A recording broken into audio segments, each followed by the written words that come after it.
आज मेरी अयोध्या 84 कोसिया परिक्रमा का छठा दिन है। सुबह 4 बजे उठकर तमसा नदी में स्नान किया। स्नान करने के बाद जैसे मैं वापस ऊपर आया तो संत भगत लोग हनुमान जी का चालीसा पाठ कर रहे थे। मैं भी शामिल हो गया। चालीसा पाठ करने के बाद मैं गया शनिदेव भगवान के दर्शन करने के लिए। जैसे शनिदेव भगवान के दर्शन समाप्त हुए मैंने यात्रा आरंभ कर दी। रात्रि को रुके थे हम महादेवा घाट तमसा नदी के किनारे गोसाईगंज में। उसके बाद जैसे हमने अपनी यात्रा आरंभ करी, रास्ते में बहुत सारे संत और भगत लोग भी मिले जिनके साथ बहुत सत्संग जयकारा हुआ। उसके साथ ही मैं अपनी यात्रा को आगे बढ़ाता गया।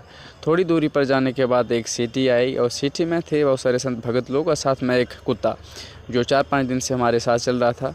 उसको सिटी को पार करते ही एक चौराहा आया। उस चौराहे का नाम था पटेलना चौराहा। पटेलना चौराहा पार करने के बाद फिर हमें तमसा नदी को क्रॉस करना पड़ा। इसको क्रॉस करने तमसा नदी वही नदी जिसके किनारे भगवान श्री राम अयोध्या वासियों को सोता हुआ छोड़कर वनवास के लिए चला गए थे।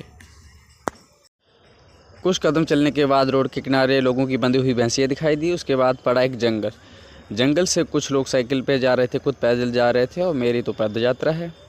इसके साथ ही मैं आगे बढ़ता गया और बीच बीच में थोड़े छोटे वीडियो बनाता गया ताकि ये मेरी स्मृति में बने रहे। कुछ देर बनने के बाद एक गेट दिखाई दिया। मैंने सोचा जहाँ से जाना पर ये रास्ता नहीं था।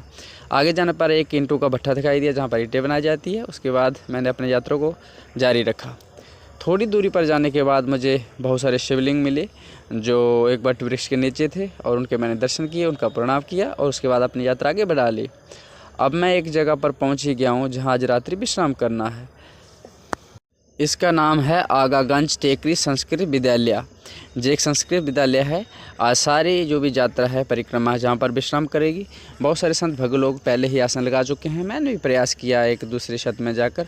तो अब देखेंगे अंत में जो आसन आएगा, इस जो आसन लगाए हैं कतार में, वो मेरा ही आसन होगा। जे वाले जो संत भगवान हैं इनके बगल में जो आसन है जे मेरा आसन है। आज रात्रि हम इस स्कूल में विश्राम करने वाले हैं। जय श्री राम।